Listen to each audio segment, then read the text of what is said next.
108 సంవత్సరాల ఉస్మానియా యూనివర్సిటీ చరిత్రలో ఈ గడ్డ మీద ఒక్క దళితుడు కూడా వీసీ కాలేదు, వైస్ ఛాన్సలర్ కాలేకపోయింది. వాళ్ళ కుమార్ని ఒక దళిత బిడ్డని ఈరోజు మనం ఉస్మానియా యూనివర్సిటీ వైస్ ఛాన్సలర్గా చేసినాం.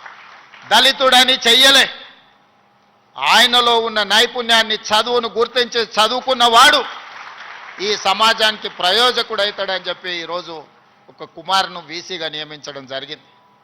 ప్రొఫెసర్ చక్రపాణి గారిని ఇవాళ వైస్ ఛాన్సలర్గా నియమించడమంటే తెలంగాణ ఉద్యమంలో పాల్గొనడమే కాదు, తెలంగాణ సమాజానికి ఏమి కావాలనో ఆలోచించగలిగిన శక్తి ఉంది కాబట్టే ఈరోజు వారిని కూడా మనం వైస్ ఛాన్సలర్గా నియమించుకున్నాం. ప్రొఫెసర్ పురుషోత్తంని విద్యా కమిషన్లో ఈరోజు నియమించడము అని అంటే వారు చదువుకున్నారు కాబట్టి. ఇవాళ విద్యా కమిషన్ను మొట్టమొదటిసారి తెలంగాణ రాష్ట్రంలో ఏర్పాటు చేసుకుంటే అక్నూర్ మురళి ఐఏఎస్ ఆఫీసర్ని దానికి నియమించడం అంటే, ఒక చారగొండ వెంకటేష్ని ఈ యూనివర్సిటీ విద్యార్థిని అందులో సభ్యుడిగా వేసినామంటే ఈరోజు వాళ్ళు చదువుకున్నారు, చైతన్యం ఉన్నది కాబట్టే ఈ సమాజానికి ప్రయోజనం చేకూరాలి అని ఈరోజు బాలలక్ష్మికి కూడా అవకాశం ఇచ్చినామంటే ఈ ఉస్మానియా యూనివర్సిటీ విద్యార్థిని. ఈరోజు దయాకర్ ఇక్కడ ఎమ్మెల్సీ కూర్చున్నాడంటే ఇక్కడ చదువుకొని ఇక్కడి నుంచి రాణించిన విద్యార్థులు వీళ్ళందరూ. ఈ ఉస్మానియా యూనివర్సిటీ 4వ తరగతో 3వ తరగతో లేకపోతే 2వ తరగతో లేకపోతే గ్రూప్ 1 ఆఫీసర్లను ఉత్పత్తి చేయడానికి కాదు, ఈ తెలంగాణ సమాజాన్ని పునర్నిర్మించడానికి అవసరమైన మేధా సంపత్తిని ఈ ఉస్మానియా యూనివర్సిటీ నుంచి మేము ఆశిస్తున్నాం. అందుకే ఇవాళ మిత్రులారా 21 సంవత్సరాలలో ఐఏఎస్లు ఐపీఎస్లై జిల్లా అధికారులుగా పరిపాలన సాగిస్తున్న ఈ సందర్భంలో ఒకనాడు రాజ్యాంగం రాసుకున్నప్పుడు డాక్టర్ బాబాసాహెబ్ అంబేద్కర్ గారు 21 సంవత్సరాల ఓటు హక్కునిచ్చి 25 సంవత్సరాలు శాసనసభ ఎన్నికల్లో పోటీ చేయడానికి ఒక అర్హత పెట్టిండ్రు. ఈరోజు మీ అందరి సమక్షంలో ఈ ఉస్మానియా యూనివర్సిటీ నుంచి ఒక కార్యాచరణగా ఒక ఉద్యమంగా ఆలోచన చేయండి. ఓటు హక్కు రాజీవ్ గాంధీ గారు 18 సంవత్సరాలకు తగ్గించినప్పుడు ఐఏఎస్ ఐపీఎస్లు 21 సంవత్సరాలు నిండిన వాళ్ళు ఈరోజు పరిపాలన సాగిస్తుంటే శాసనసభలో 21 సంవత్సరాలు నిండిన యువకులు ఎందుకు ఎమ్మెల్యేలుగా ఉండకూడదో ఒకసారి ఆలోచన చేయండి. యువ నాయకత్వం ఈ దేశానికి అవసరం ఉన్నది. ఇవాళ ఈ దేశంలో ముఖ్యంగా తెలంగాణ రాష్ట్రంలో 18 సంవత్సరాలు పైబడి 35 సంవత్సరాల లోపల ఉన్న జనాభా 65%. ఇదే దేశం యొక్క సంపద.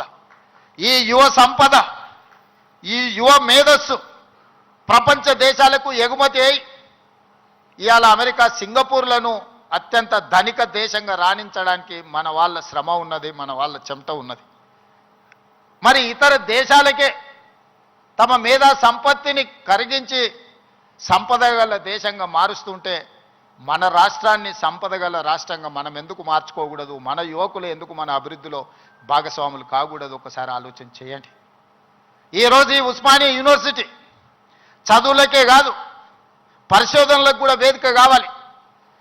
ఈ ఉస్మానియా యూనివర్సిటీ సమస్యల్ని చర్చించడానికే కాదు, సైద్ధాంతిక పరమైన ఆలోచనలు, భిన్న అభిప్రాయాలకు కూడా చర్చకు వేదిక కావాలి. సామాజిక సమస్యల్ని పరిష్కరించుకోవడానికి కూడా ఇక్కడ చర్చలు జరగాలి. సిద్ధాంతపరమైన చర్చలు జరగాలి, సాంకేతికపరమైన చర్చలు జరగాలి. వీటి ద్వారా సమాజానికి మేలు ఒనగూరాలి. ఈరోజు మనకు నచ్చని సిద్ధాంతం ఉంటే చర్చించడానికి మనం సిద్ధంగా లేం. అసహనం పెరిగిపోయింది. నచ్చని సిద్ధాంతం ఉంటే చర్చించడం ద్వారా, ఆ సిద్ధాంతంలో ఉన్న లోపాన్ని లేవనెత్తి చూపించడం ద్వారా వాళ్ళని ఒప్పించి చర్చల ద్వారా ఓడించి రాణించాలి. కానీ వాళ్ళని అణిచివేసో లేకపోతే వాళ్ళ మీద మన అధికారాన్ని, ఆధిపత్యాన్ని ప్రదర్శించడం ద్వారా ఎక్కువ కాలం ఇది సాగదు.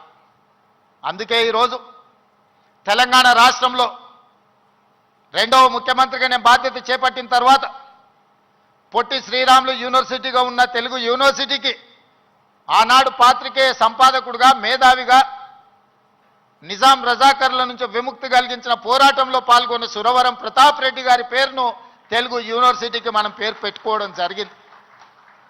మన స్ఫూర్తి ప్రదాతలు వాళ్ళు. IIHT Indian institute of handloom టెక్నాలజీకి కొండా లక్ష్మణ్ బాపూజీ గారి పేరు పెట్టుకున్నాం మనం.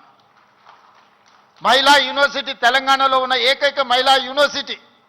ఆ మహిళా యూనివర్సిటీకి ఆనాడు ఘడీలకు, దొరలకు, జమీందారులకు వ్యతిరేకంగా, రజాకర్లకు వ్యతిరేకంగా నిటారుగా నిలబడి కొట్లాడిన చాకలి ఐలమ్మ పేరు వీరనారి చాకలి ఐలమ్మ యూనివర్సిటీగా ఈరోజు కోటి ఉమెన్స్ కాలేజీని ఒక యూనివర్సిటీగా తీర్చిదిద్ది పోరాటానికి స్ఫూర్తినిచ్చిన వీరనారి చాకలి ఐలమ్మ పేరు ఈరోజు మనం పెట్టుకోవడం జరిగింది.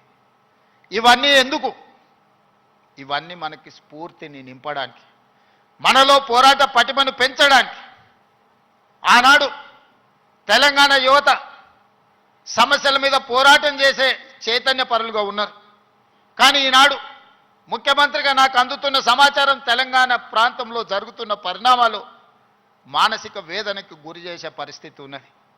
ఈరోజు పట్టణ ప్రాంతాలలో లేకపోతే యూనివర్సిటీలలో కాదు, చిన్న చిన్న కాలేజీల్లో, జూనియర్ కాలేజ్, డిగ్రీ కాలేజీల్లో కూడా విద్యార్థులు గంజాయి సేవించే పరిస్థితి వచ్చింది. ఇది తెలంగాణ సమాజాన్ని నిర్వీర్యం చేసే ప్రమాదం పొంచి ఉన్నది.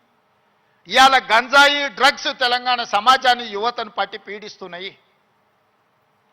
ఇవాళ సిద్ధాంతపరమైన పోరాటాలు లేకపోతే సామాజిక చైతన్యానికి సంబంధించిన ఉద్యమాలు లేకపోవడం వల్ల ఈరోజు ఈ విద్యార్థులు వ్యసనాల వైపు బానిసలు అవుతున్నారు. ఇది మనందరం, ఇక్కడున్న మేధావులందరూ ఆలోచన చేయాలి, చర్చ చేయాలి. ఈ పరిస్థితుల్లో మనందరం ఒకనాడు తెలంగాణ సమాజంలో కావచ్చు, ఈ దేశంలో కావచ్చు, శ్రీమతి ఇందిరాగాంధీ గారు, పివి నరసింహారావు గారు తీసుకొచ్చిన agriculture ceiling act, urban ceiling act ద్వారా జాగీర్దారులు, జమీందారులు, భూస్వాముల దగ్గర ఉన్న వేలాది ఎకరాల భూములను, కొన్ని లక్షల ఎకరాల భూములను సేకరించి దళితులకు, గిరిజనులకు అసైన్మెంట్ పట్టాల పేరు మీద భూములు ఇచ్చారు. ఆనాడు గ్రామాలలో భూమి ఉండడం, ఆత్మగౌరవం, వ్యవసాయం చేయడం ఆ కుటుంబానికి గుర్తింపుగా ఉండి ఆనాడు ప్రభుత్వాలు ఇందిరమ్మ పేరు మీద అసైన్మెంట్ భూములను పేదలకు లక్షలాది ఎకరాలు పంచారు. ఆ తర్వాత పోడు భూముల పట్టాలు 25 లక్షల ఎకరాల అసైన్మెంట్ భూముల పట్టాలు దళితుల, గిరిజనులకు ఇస్తే 10 లక్షల ఎకరాల భూములు ఆదివాసీలకు పోడు భూముల పట్టాలిచ్చి ఈరోజు ఈ రాష్ట్రంలో దళితులు, గిరిజనులు భూ యజమానులుగా ఉన్నారు అని అంటే ఆనాడు తీసుకొచ్చిన అగ్రికల్చర్ సీలింగ్ యాక్ట్ అన్న సంగతి ఈరోజు మనందరికీ తెలుసు. ఈరోజు సొంత ఇంటి కళ. నేను ఖానాపూర్లో ఒక ఆదివాసీ బిడ్డకి ఎమ్మెల్యే టికెట్ ఇచ్చిన. అతనికి ఉన్న గొప్ప ఆస్తి ఏందంటే వాళ్ళ తండ్రికి ఇందిరమ్మ ఉన్నప్పుడు ఇచ్చిన ఇందిరమ్మ ఇల్లు. నేను అక్కడ నాగోబా జాతర దర్శించుకోవడానికి ఒక గిరిజన సాంప్రదాయానికి సంబంధించి గుడిని సందర్శించినప్పుడు చైతన్యం కలిగిన యువకుడుగా వాళ్ళందరినీ సమన్వయం చేస్తూ ఒక యువకుడు నాకు కనిపించాడు. పిలిచి పేరు అడిగినా నాకు అర్థం కాలే. తర్వాత నా పక్కన వాళ్ళకి చెప్పిన, అబ్బాయి ఫోన్ నెంబర్ తీసుకొని, చదువుకున్నాడు, చైతన్యం ఉన్నది, ఫీల్డ్ ఎన్ఆర్ఈజేఎస్లో ఫీల్డ్ అసిస్టెంట్గా పనిచేస్తున్నాడు అని చెప్తే అతన్ని పికప్ చేసుకొని ఎమ్మెల్యే టికెట్ ఇస్తే ఈరోజు ఎడమ బోజు పేరు మీద శాసనసభలో ప్రాతినిధ్యం వహిస్తున్నాడు. దానికి కారణం చదువు, చైతన్యం. ఈరోజు లక్ష్మణ్ మంత్రి అయినా, కుమార్ వైస్ ఛాన్సలర్ అయినా, ప్రొఫెసర్ కాసిం గారు ప్రిన్సిపల్ గారైనా, ఈ యోగితా రాణా గారు వారి సామాజిక నేపథ్యం మీరు తెలుసుకోండి, వారు ఐఏఎస్ ఆఫీసర్ ఇక్కడ ఉన్న, ఇక్కడ చాలామంది రాణించిందంటే చదువు ఒక్కటే కారణం. ఇవాళ చదువును మనం నిర్లక్ష్యం చేసే పరిస్థితి లేదు. ఈరోజు నేను ఉన్న వాస్తవం మీ దగ్గర చెప్పదలుచుకున్నా. నా దగ్గర పంచడానికి భూములు లేవు, మిమ్మల్ని ధనవంతులు చేయడానికి ఖజానా ఖాళీగా ఉన్నది. ఖజానా ఒట్టిపోయి ఉన్నది, భూములేమో లేవు, పంపకాలు జరిగిపోయినాయి. ఈరోజు తెలంగాణలో 1,50,00,000 ఎకరాల వ్యవసాయ యోగ్యమైన భూములు ఉంటే 96% చిన్న సన్నకారు రైతులే, అంటే ఎకరము, 2 ఎకరాలు, 3 ఎకరాలే.